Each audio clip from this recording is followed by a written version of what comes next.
ঠাকুরগাঁও সদর উপজেলার ১৩ নং গড়েয়া ইউনিয়নের সচিবের সহায়তাকারী কুমদ চন্দ্র রায়ের বিরুদ্ধে প্রতারণার অভিযোগ উঠেছে।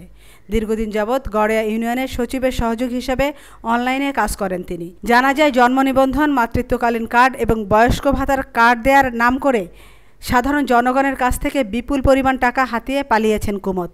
এ বিষয়ে প্যানেল চেয়ারম্যান মোহাম্মদ বেলাল হোসেন রেনুর কাছে জানতে চাইলে তিনি জানান, এখান থেকে তো কেটে নেয় জন্ম নিবন্ধন সরকারি ফি, তো ওইটা সচিবের এখানে বাকি আছে। সচিব বলছে, তা ওর বাবাকে বলছি, সঠিক টাইম বলতে পারো, শুনলাম যে 50, 55 না 60 এরকম টাকাটা বাকি আছে, এত হাজার টাকা বাকি আছে। এটা মানে দিল বলতে ওনার কাছে তো ওই যে কাগজ করতেছে, ওনার অ্যাকাউন্ট থেকে তো কেটে নিবে, তাদের তো অ্যাকাউন্ট নাই, অ্যাকাউন্ট আছে সচিবের, ওই অ্যাকাউন্ট থেকে কেটে নিবে টাকাটা। একটা জন্য একটা নিবন্ধন 3বার আবেদন করলে 3বারে 350-150 টাকা, 4বার আবেদন করলে 4বারই কাটে নিবে। যেটা আবেদন মঞ্জুর না করতে পারে, ফাইনাল না করতে পারে, জয়বার আবেদন দিব তয়বারই কাটবে 50 টাকা করে সরকারি। আর একবারে যেটা কাটবে একবারই 50 টাকা কাটবে। তো এখন ওনার কাছে দিচ্ছে, আগে থেকে ওনার কিছু বাকি ছিল, পরবর্তীতে আমিও কিছু সুপারিশ করলাম, যেহেতু ওর টাকা পয়সা নাই, যে কদিন পরে দিচ্ছে এরকম কথা বলছে। বোধহয় আমার অনুরোধে বোধহয় 50-60টা বোধহয় দিছিল ওনাকে বাকি।